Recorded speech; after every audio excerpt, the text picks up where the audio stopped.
Shalom, kekasih-kekasih Tuhan Yesus yang sangat dicintainya. Renungan kita kali ini adalah dari nas-nas berikut. Ibrani 12 ayat 2, 1 Timotius 3 ayat 16, 1 Petrus 4 ayat 14, 1 Tesalonika 5 ayat 17. Tema kita adalah memelihara iman. Mari kita mulai renungan kita kali ini dengan kita bersama-sama dengan seksama membaca nas-nas kita kali ini.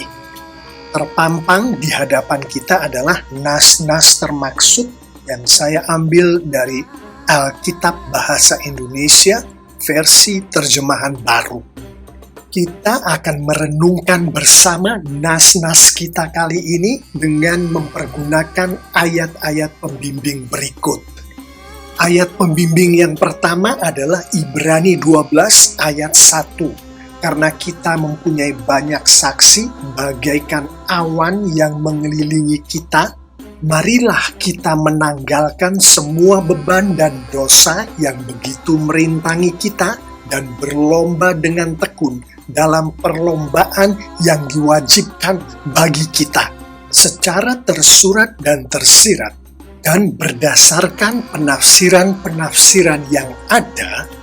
Ayat ini menunjukkan kepada kita antara lain bahwa di dalam kehidupan setiap pengikut Kristus yang saya imani adalah termasuk kita semua, ada yang namanya perlombaan. Yang mana perlombaan ini menurut firman Tuhan wajib untuk diikuti bagi setiap pengikut Kristus.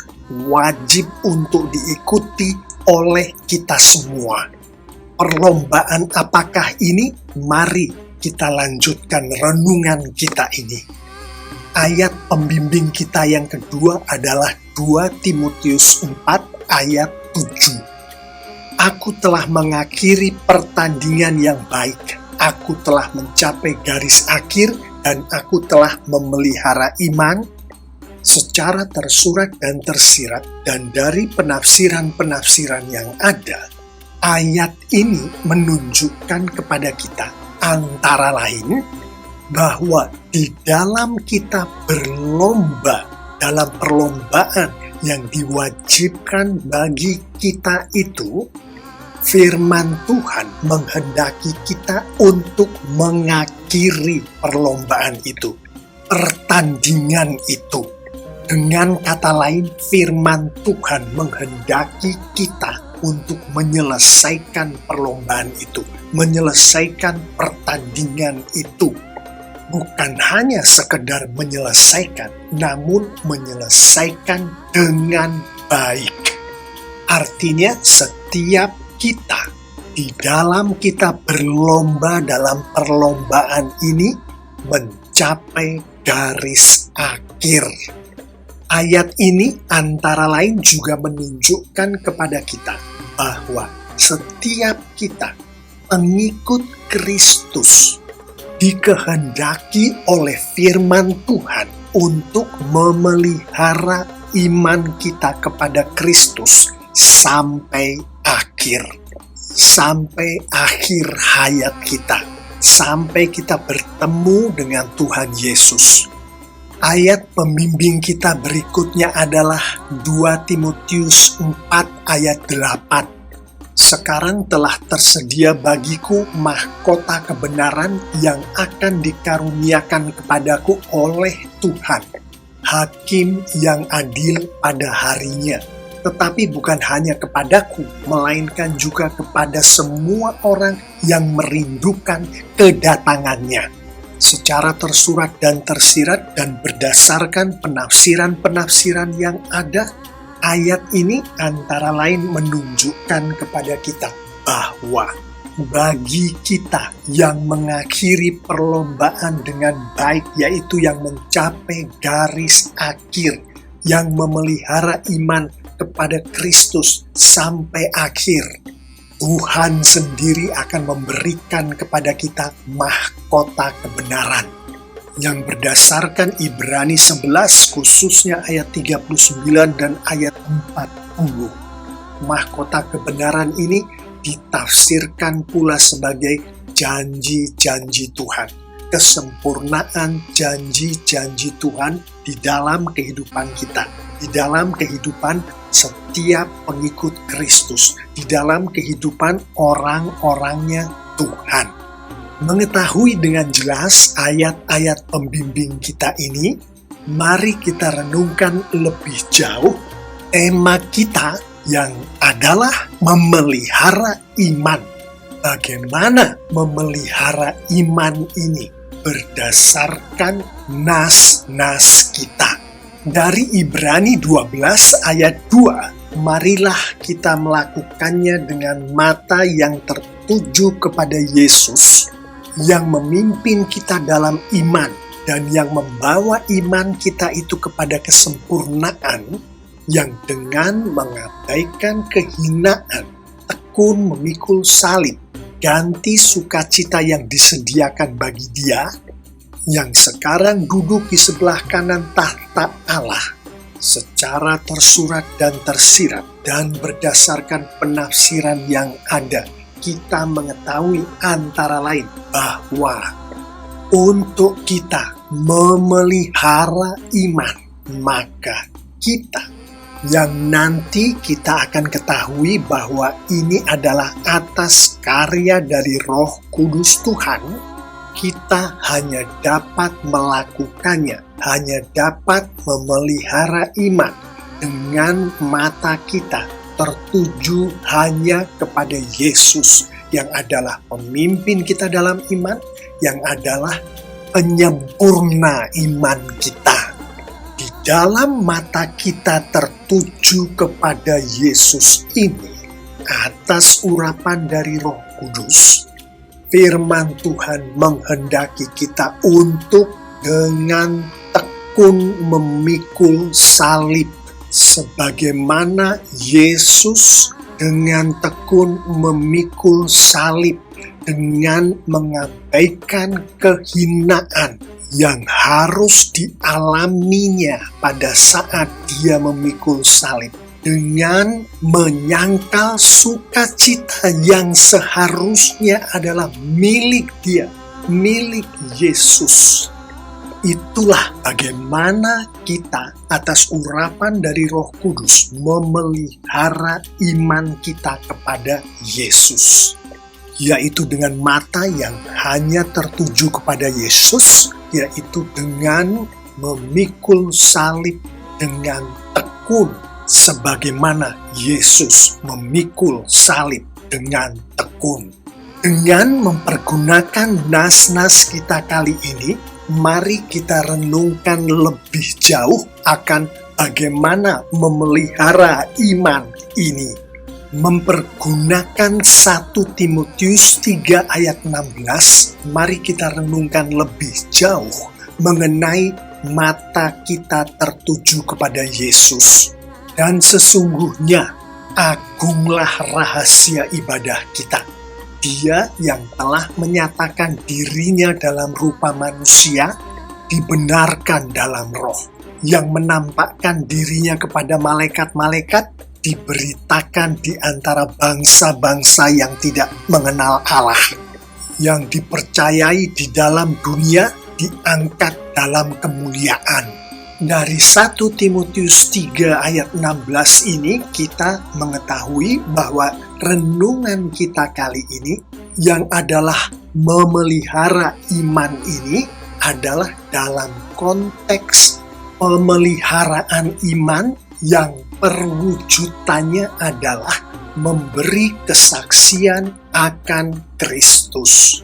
Secara tersurat dan tersirat dan berdasarkan penafsiran-penafsiran yang ada, ayat 16 ini menunjukkan kepada kita bahwa pada saat kita pengikut Kristus yang sejati atas urapan dari Roh Kudus Tuhan melakukan pemeliharaan iman dengan mata kita hanya tertuju kepada Yesus, maka firman Tuhan menghendaki kita untuk menyaksikan, baik melalui mulut kita secara verbal maupun perilaku kita di dalam hidup kita, bahwa Yesus adalah Tuhan yang menyatakan dirinya dalam rupa manusia.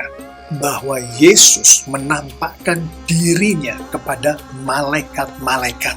Bahwa Yesus dipercayai di dalam dunia. Bahwa Yesus yang adalah Tuhan yang menyatakan dirinya dalam rupa manusia itu, sebagai manusia, dia dibenarkan dalam roh. Artinya, dia adalah manusia yang sempurna, manusia yang tanpa dosa. Bahwa Yesus yang menampakkan dirinya kepada malaikat-malaikat itu diberitakan di antara bangsa-bangsa yang tidak mengenal Allah. Artinya Yesus disaksikan oleh pengikut-pengikutnya, oleh kita semua ke seluruh dunia, termasuk ke mereka yang tidak mengenal Allah. Bahwa Yesus yang dipercayai di dalam dunia itu diangkat dalam kemuliaan. Saat ini duduk di sebelah kanan tahta Allah. Apakah arti dari pernyataan-pernyataan ini? Secara tersirat, firman Tuhan menghendaki kita, setiap pengikut Kristus, untuk menyatakan, untuk memberitakan akan Yesus, sebagaimana pernyataan-pernyataan tadi, dengan jelas dan dengan berani. Dengan demikian, secara tersirat, kita mengerti dari ayat 16 ini bahwa kehidupan setiap pengikut Kristus adalah rangkaian kesaksian demi kesaksian yang tidak pernah berhenti akan Kristus.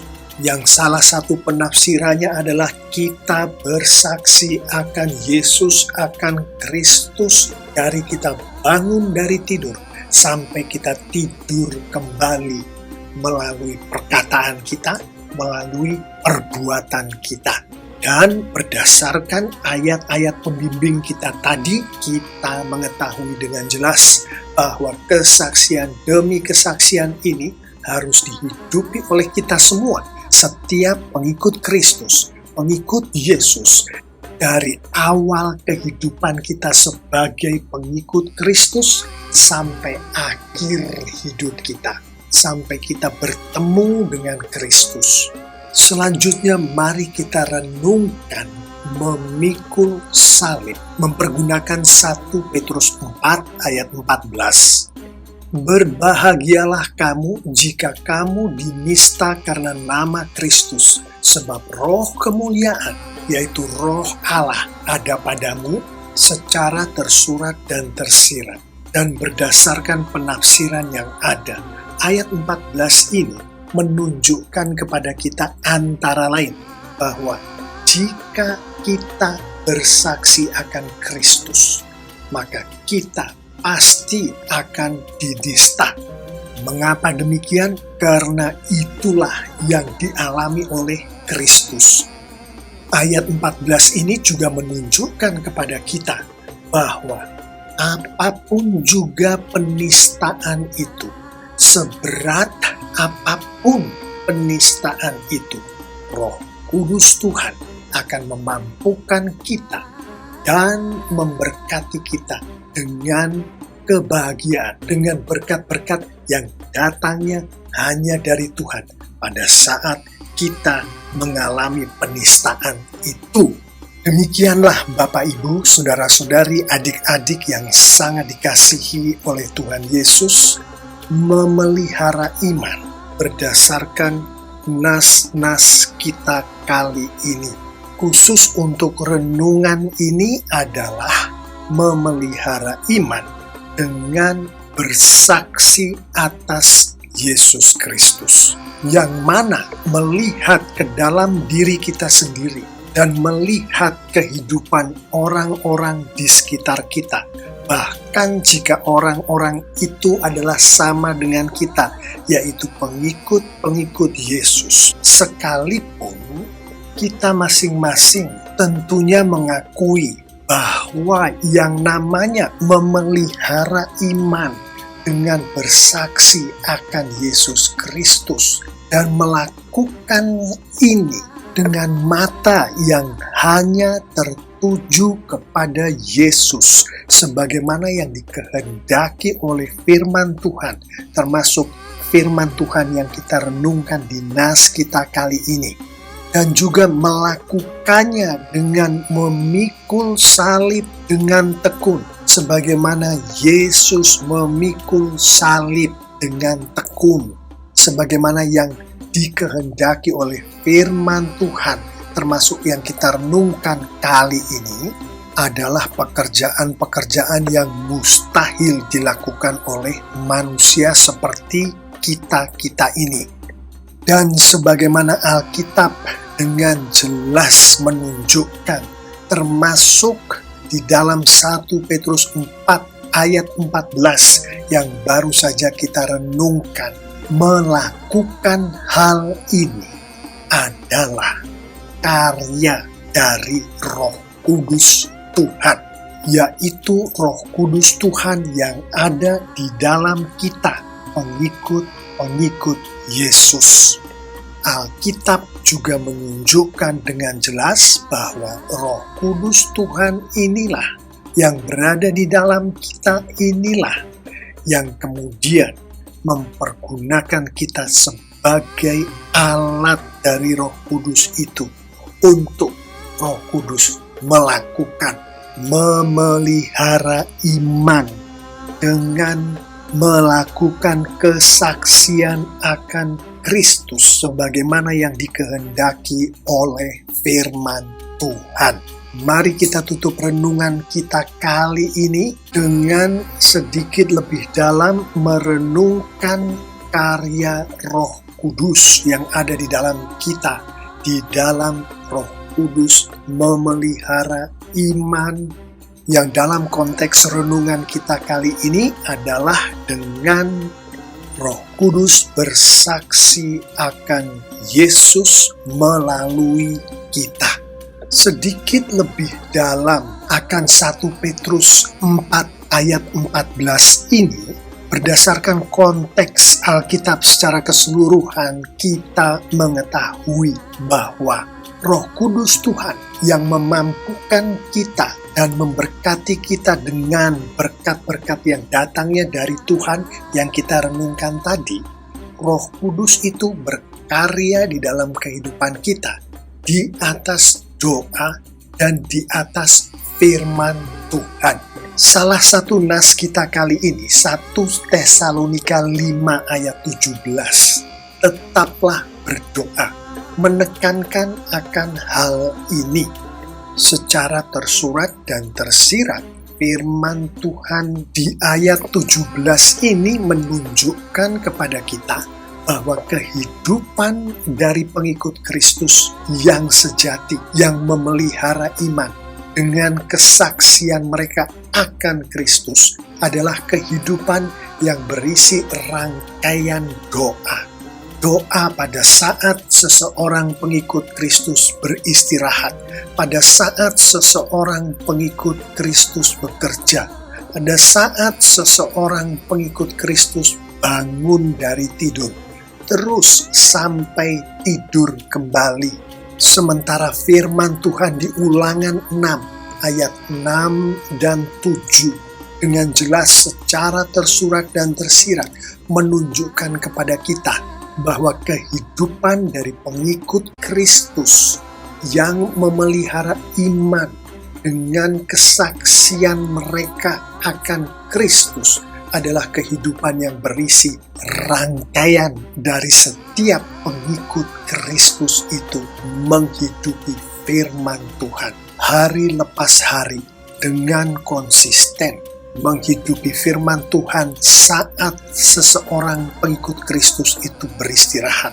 saat seseorang pengikut Kristus ini bekerja, saat seseorang pengikut Kristus ini bangun dari tidurnya sampai seseorang pengikut Kristus ini kembali tidur. Yang mana hanya dengan doa dan firman Tuhanlah Roh Kudus Tuhan yang ada di dalam kita pada saat kita menjadi pengikut Kristus yang sejati, yang sudah lahir baru, berkarya di dalam kehidupan kita, termasuk berkarya memelihara iman, yaitu dengan kita bersaksi akan Yesus. Dengan kata lain, kita yang bersaksi akan Kristus adalah kita yang dilawat oleh Roh Kudus Tuhan, yaitu pada saat Roh Kudus Tuhan memelihara iman kita. Tidak ada pemeliharaan iman tanpa orang yang dipelihara imannya itu bersaksi akan Yesus. Artinya, seseorang yang tidak bersaksi akan Yesus, orang termaksud imannya tidak terpelihara sebagaimana seharusnya. Mengetahui akan semua yang baru saja kita renungkan tadi, mari kita akhiri renungan kita kali ini dengan kita semua merenungkan penerapan berikut. Mengetahui bahwa memelihara iman dengan kesaksian akan Yesus adalah karya Roh Kudus, yang mana di dalam berkarya ini Roh Kudus Tuhan mempergunakan kita sebagai alatnya, dan mengetahui pula bahwa Roh Kudus Tuhan hanya berkarya di atas doa dan firman Tuhan, maka kita semua sebagai pengikut Kristus yang sejati, yang sudah lahir baru, berdoalah selalu, memohon kepada Tuhan agar Roh Kudus Tuhan yang ada di dalam kita memampukan dan membuat kita untuk menghidupi kehidupan doa dan firman Tuhan sebagaimana yang dikehendaki oleh firman Tuhan, sebagaimana yang ada di dalam Alkitab, termasuk menghidupi kehidupan doa dan firman Tuhan saat kita beristirahat, saat kita bekerja, saat kita bangun dari tidur di pagi hari, sampai saat kita tidur di malam hari. Perwujudan dari penerapan ini termasuk kita semua berdoa setiap hari dengan khusyuk, berinteraksi dengan Tuhan secara intim melalui doa pagi, siang, malam. Termasuk kita semua membaca, mengerti, dan atas urapan dari Roh Kudus pula melakukan firman Tuhan.